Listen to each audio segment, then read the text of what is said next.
Good morning from the garden. Precious and I are checking out the tomato garden here, doing some light weeding and pest inspection. Guys, I'm really happy, especially with all of this rain that we've had so far and the amount of composted manure that I had piled on this garden. It is soggy wet. I have not had to touch it, but there is very minimal insects that are coming into the garden on the plants. So we'll start here with the brandywines, and by the way, there is weeds upon weeds upon weeds. Every time it rains, weeds just reappear, so I have to kind of wait until they get big enough so it's easier for me to pull out. These are volunteer giant sunflowers from last year that I've let some of them come up, and there are pumpkins up everywhere because the seeds from Precious's manure have germinated from last year. So this is one of my brandywine tomatoes. Widen the view here. As you can see, it's huge, it's beautiful, and I'm in love with this variety of tomato. Again, I have yellow, red, and pink this year. They are doing wonderfully. So what I'm doing is almost every day I will go through and I will just flip over a leaf a couple of places on the plant just to make sure there are no bugs or critters anywhere. As you can see, they're starting to flower, develop flowers here. And as you can see, this leaf is torn. This is not insect damage, this is hail damage. When we got that storm a couple days ago with a significant amount of hail coming out of the sky at a significant speed, this is what happens. They just tear right through, and although these seem to have minimal damage on them, it can and will ruin your whole crop. So as we're inspecting here, let's see. Between the tomatoes, I put some pepper plants of various varieties out there, and then over here on this last little bit, I put bush beans and pole beans. We'll see if they do anything. They're getting eaten pretty good, or that could also have been hail damage, but I'm pretty sure they're getting eaten.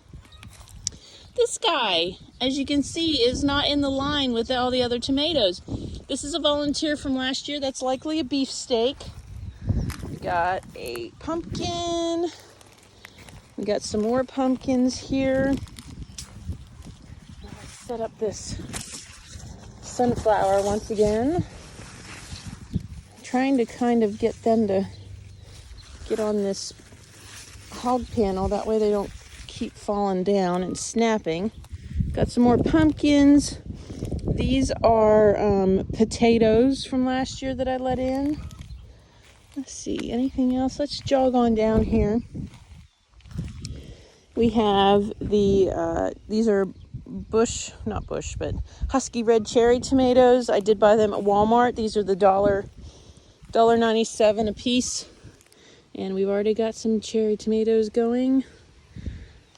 These are looking wonderful. They always look wonderful. I love growing this variety. I don't care if it's a hybrid or not. Let's see. Red raspberries. This looks like it's going to be a good year for berries this year. And let's see. We got raspberries, regular raspberries there. And I think I have one black cap raspberry hiding in here someplace. But as you can see, they are fully loaded. Last year we had that drought and it just ruined everything. These are the purple Cherokee tomatoes. Now, if you notice,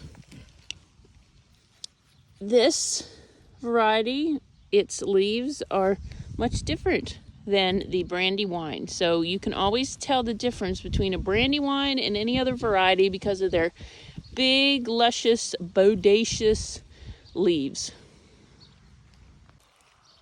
Another variety that's in here that you can definitely tell the difference between other varieties is this Polish paste. If you look, these have really long, lanky, floppy stems and leaves. That and these grow super tall. I expect these to get probably taller than the hog panels that I have here, and I'll have to make an arch at some point because I grew these a couple of years ago and it was just monstrous. So you can always tell the difference between a Polish paste as well. Guys, let me just tell you, it is not an easy job maintaining 80 plus tomato plants and making sure that they're all healthy, they're all going to produce, and they're all getting tied up and vined up on the hog panels. I am out here daily, sometimes more than once a day, just because I like it. Tending to these tomato plants and the peppers and making sure everything's getting properly maintained. So I look for a big harvest this year. So if you need tomatoes, I will be selling some. I'm also going to be restocking my pantry too. That was like the main reason that I grew all these. But I do love growing tomatoes. They are my favorite thing to grow. I love all varieties. I love to try new varieties. Mainly I like my brandy wines. I'm a brandy wine girl. And it's just been so much fun. So again, thank you everybody for your interest, your purchases of my homemade items, my untouched dairy products, and soon to be vegetables. Have a good day, guys.